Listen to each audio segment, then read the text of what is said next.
শুরু করছি শ্রীমদ্ ভগবদ্গীতার গভীরতম বাণী নিয়ে এই বিশেষ আলোচনা। গীতা কেবল একটি ধর্মীয় গ্রন্থ নয়, এটি জীবনের প্রতিটি ক্ষেত্রে পথনির্দেশক এক দর্শন। জীবনের জটিলতার মাঝে এটি আমাদের সঠিক পথে চলতে শেখায়, আমাদের ধর্ম, কর্ম এবং প্রেমের মর্মার্থ উপলব্ধি করতে সাহায্য করে। গীতার জ্ঞান শুধু এই জীবনের জন্য নয়, বরং মৃত্যুর পরেও আমাদের আত্মাকে আলোকিত করে। গীতায় 18টি অধ্যায় এবং 700টি শ্লোক রয়েছে, যা সম্পূর্ণরূপে পাঠ করা অনেকের পক্ষেই কঠিন। তাই এই আলোচনায় আমরা গীতার 100টি গভীরতম বাণী তুলে ধরছি, যা আপনাকে এর প্রকৃত তাৎপর্য বুঝতে সাহায্য করবে। এই বাণীগুলো প্রতিদিন রাতে ঘুমানোর আগে মনোযোগ দিয়ে শুনলে বা পড়লে আপনার জীবন নতুন আলোয় ভরে উঠবে। সত্য, মৃত্যু ও পুনর্জন্ম। ভগবান শ্রীকৃষ্ণ বলেন, যেমন নিকষ অন্ধকারে একটি প্রদীপ জ্বলে ওঠে, ঠিক তেমনি সত্য ও আপন সৌন্দর্যে উজ্জ্বল হয়ে ওঠে। তাই আমাদের সর্বদা সত্যের পথে চলা উচিত, কারণ সত্যের আলো কখনো ম্লান হয় না। মৃত্যু এক অমোঘ সত্য, যা কখনো পরিবর্তন করা যায় না। সৃষ্টির আদিকাল থেকে জন্ম ও মৃত্যুর এই চক্র নিরন্তর ঘুরে চলেছে। যেমন মানুষ পুরনো জীর্ণ পোশাক ছেড়ে নতুন বস্ত্র পরিধান করে, তেমনি আত্মা তার পুরনো শরীর ত্যাগ করে নতুন দেহে আবির্ভূত হয়। এটি প্রকৃতির চিরন্তন নিয়ম। এই সত্যকে মেনে নিয়ে নির্ভয়ে বর্তমানকে গ্রহণ করাতেই কল্যাণ। যিনি জ্ঞানী, তিনি না তো মৃতদের জন্য শোক করেন আর না জীবিতদের নিয়ে উদ্বিগ্ন হন, কারণ তিনি জানেন যে মৃত্যু মানেই পুনর্জন্ম, আর জীবনের শেষ পরিণতিই হল মৃত্যু। এই জ্ঞান মানুষকে ভয় ও শোক থেকে মুক্তি দেয়। কর্মই শ্রেষ্ঠ ধর্ম। শ্রীকৃষ্ণ বলেন, মানুষ পৃথিবীতে শুধুমাত্র কর্ম করার জন্যই জন্মগ্রহণ করেছে। কর্ম না করে কেউ এক মুহূর্তও থাকতে পারে না। তাই ফলের চিন্তা না করে কেবল নিজের কর্তব্য পালন করে যাওয়াই জীবনের শ্রেষ্ঠ পথ। যেমন একজন কৃষক ফলের প্রত্যাশা না করে কেবল বীজ বপন, জল দেওয়া এবং পরিচর্যার মতো তার কর্তব্যগুলি নিষ্ঠার সাথে করে যায়, তেমনি আমাদেরও ফলের আশা না করে কর্ম করে যাওয়া উচিত। কর্মই মানুষের প্রকৃত পরিচয়, কারণ পৃথিবীতে এক নামের বহু মানুষ থাকলেও তাদের কর্মই তাদের আলাদা করে তোলে। মন এবং সংযম। ক্রোধ মানুষকে ধ্বংসের দিকে ঠেলে দেয়। রাগে মানুষের মন অস্থির হয়ে ওঠে এবং মানুষ নিজেরই ক্ষতি করে বসে।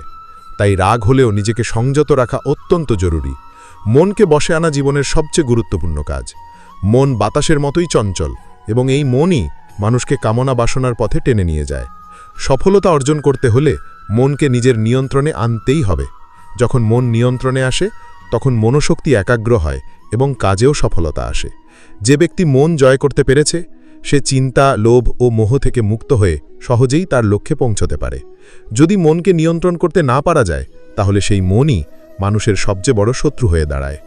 সম্পর্ক এবং অহংকার। অতিরিক্ত সন্দেহ মানুষের মনকে অশান্ত করে তোলে এবং সম্পর্কের ভিত নড়বড়ে করে দেয়। দেহের সৌন্দর্য মানুষকে আকর্ষণ করলেও স্বভাবের সৌন্দর্য জয় করে হৃদয়। তাই মানুষের স্বভাব সবসময় নির্মল থাকা উচিত। কে কি করছে, কেন করছে, কিভাবে করছে, এইসব নিয়ে মাথা না ঘামিয়ে নিজের কাজে মনোযোগ দেওয়াতেই সুখ। জীবনে আমরা কতটা সঠিক বা ভুল তা কেবল দুজন জানে, একজন পরমাত্মা এবং অন্যজন আমাদের নিজের আত্মা। যার হৃদয়ে জ্ঞান এবং ঈশ্বরের প্রতি বিশ্বাস নেই, সে জীবনে প্রকৃত সুখ বা সফলতা লাভ করতে পারে না। মোহই সমস্ত দুঃখের মূল। মানুষ যত বেশি মোহে আবদ্ধ হবে, তত বেশি দুঃখ পাবে।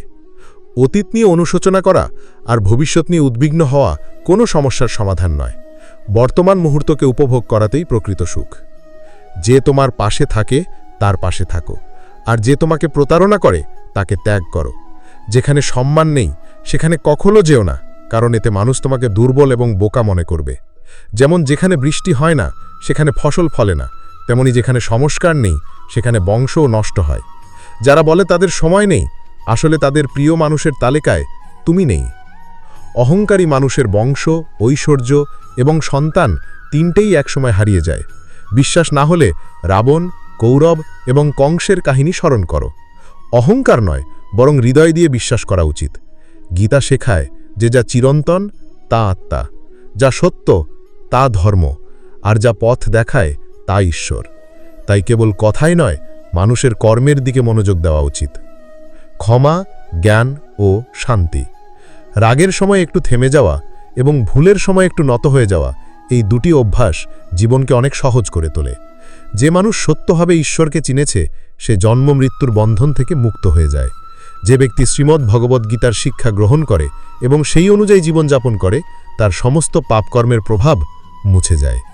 যা তোমার ভাগ্যে আছে তা তোমার দিকেই ধাবিত হবে, আর যা ভাগ্যে নেই তা এলেও চলে যাবে। যেমন ঝোড়ো হাওয়া নৌকাকে পথভ্রষ্ট করে, তেমনি মানুষের কামনা বাসনা তার বুদ্ধিকে বিভ্রান্ত করে দেয়। যে ব্যক্তি সুখ দুঃখ মান অপমান সবকিছুতে অবিচল থাকতে পারে সেই ব্যক্তি ভগবানের কাছে পরম প্রিয়। এই জগৎ আমারই সৃষ্টি, এই মায়া আমারই রূপ।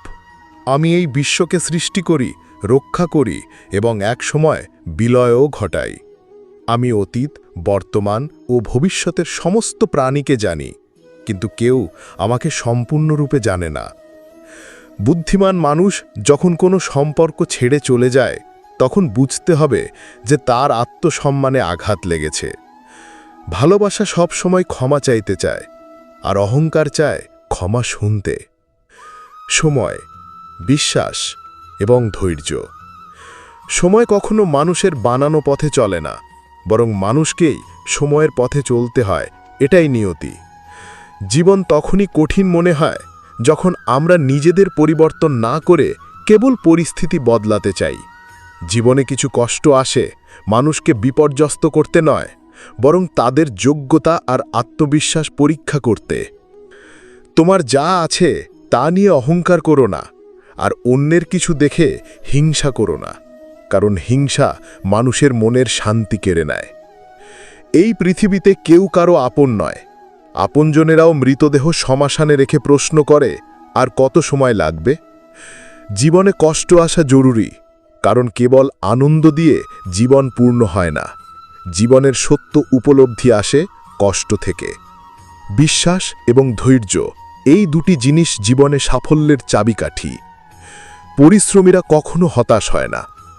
জীবনে কিছু পথ একা হাঁটতে হয়, না পাশে থাকে পরিবার, না বন্ধু, না কোনো সঙ্গী, কেবল আপনি আর আপনার সাহস। জীবনের সবচেয়ে জরুরি কাজ হল সেই কঠিন কাজটি আগে করা। জীবন প্রতিটি মুহূর্তেই কিছু না কিছু শেখায়, হয় কিছু গড়তে শেখায়, নয়তো কিছু শিখিয়ে যায়। ভক্তি এবং সম্পর্ক। ভগবান শ্রীকৃষ্ণ বলেন, হে মানব, যদি সংসারের সমস্ত দুঃখ থেকে মুক্তি চাও তবে আমার ভক্তি করো। যে আমার ভক্তি করে না সে এই জীবনেও শান্তি পায় না, আর মৃত্যুর পরেও না। সম্পর্ক শুধুমাত্র তাদের সাথেই হয় যাদের সাথে আমাদের আগের জন্মের কোনো আত্মিক যোগসূত্র থাকে, না হলে এই বিশাল পৃথিবীর ভিড়ে কে কাকে চেনে। শ্রীকৃষ্ণ বলেন, আমি বিধাতা হয়েও বিধির বিধানকে পাল্টাতে পারিনি। আমার ইচ্ছা ছিল রাধা, আর আমাকে চেয়েছিল মীরা, কিন্তু আমি হয়েছিলাম রুক্মিণীর। শস্ত্র কেবল শরীরকে আঘাত করে, কিন্তু শব্দ আত্মাকেও বিদীর্ণ করে। জীবনের অর্ধেক দুঃখ শুধু এই কারণে আসে কারণ আমরা যাদের থেকে আশা করি সেই আশাই আমাদের কষ্ট দেয়। একবার এই আশা ত্যাগ করে দেখো, জীবন শুধুই আনন্দময়। জীবনে নিজের সারথি হয়ে মহাভারতের যুদ্ধ লড়তে হয়, যেখানে কর্মই তোমার একমাত্র অস্ত্র। সফলতার পথ। সফল হতে হলে পরিশ্রমে বিশ্বাস রাখতে হবে, ভাগ্যে নয়, কারণ ভাগ্য তো জুয়া খেলার জন্য। দুশ্চিন্তায় শক্তি নষ্ট না করে বরং সমাধান খুঁজতে সেই শক্তিকে কাজে লাগানো উচিত। অন্যায় দেখা এবং তা শোনা, এই দুই থেকেই অন্যায়ের জন্ম হয়। অনুপ্রেরণার সবচেয়ে বড় উৎস হল নিজের ভাবনা, তাই বড় করে ভাবো এবং নিজেকে জয় করতে শেখো। ভালো কাজ করলে ভালো ফল পাবে, খারাপ কাজ করলে খারাপ। এটি কর্মের সহজ গাণিতিক নিয়ম।